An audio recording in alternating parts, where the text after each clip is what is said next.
Okay, basically, let's see, I got all that other stuff too. It's liberal expanded interpretation of the Constitution by the Supreme Court, essentially what it is. Well, why would the Supreme Court rule that way? I mean, here's everything that campaign finance corruption violates, basic government corruption.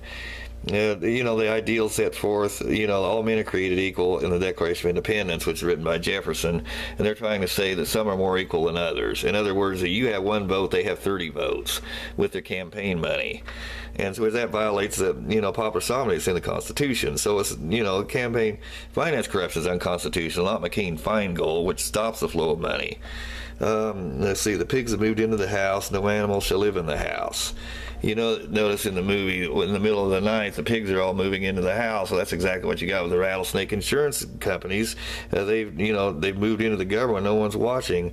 Violates the one man, one vote principle. It violates concept all men are created equal. It violates, I said that already. Violates popular sovereignty. It violates basic principles of democracy, which I mentioned is the control of the government through the people through elections, which is popular sovereignty, basic principles of democracy. It violates the intentions of the framers. It violates ideals set forth in Federalist Papers. It violates the Constitution. It violates the Bible, thou shalt not covet, which is one of the 10 Commandments. What about your right to equal representation in the government if someone's taken it away from you? What about Chief Justice Roberts when he supports corporate America? He's a corporate lawyer. That's all he was ever been, as a corporate lawyer. He has a strong bias. He's there to represent corporate America. He was put in by W, basically to protect Big Oil. Big Oil was on its way out. And because of electric cars and everything else, well, the Bushes had 3 oil companies. And so he got in the government to basically run his oil company, and he put those 2 lawyers in there, Alito and Roberts, and they're both corporate lawyers. That's all they've ever been, as corporate lawyers. They have strong biases on the side of corporate America. It's just like a divorce case. When you've got one side representing, and they're in there to represent corporate America to the detriment of everyone else. Well, judges and justices are supposed to be balanced. They're supposed to be centrist. They're supposed to weigh things. They should never have been approved. Congress should not have let them in there.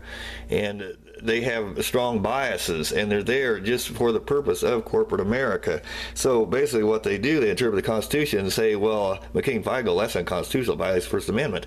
They just throw that up there. It's a smoke and mirrors to make it look like they did their job. The Supreme Court is basically, it's like a house out in the middle of nowhere where someone owns it, and then the relatives come out and pillage everything, and there's nobody out there minding the store, and there's like a Bohemian Bible or something. And this is basically the Supreme Court. That's exactly what it is. No one's minding the store. Let's see, I go on about that later, but it violates the First Amendment. I did that. Economy. Let's see, it hurts the economy. Basically, it's what's wrong with the American dream is why we don't have it, the corruption in government, and the ratio of imports and exports, the trade balance. In other words, you can't get tariffs on trade because of the foreign lobbying. They stop the tariffs, so you don't have a good trade balance.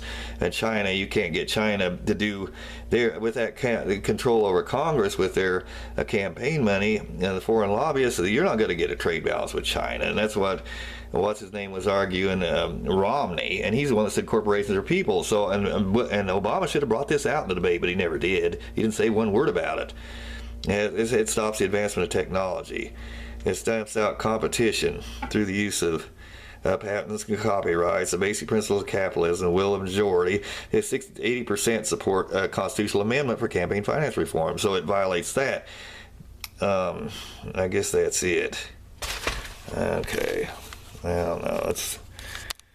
I'm not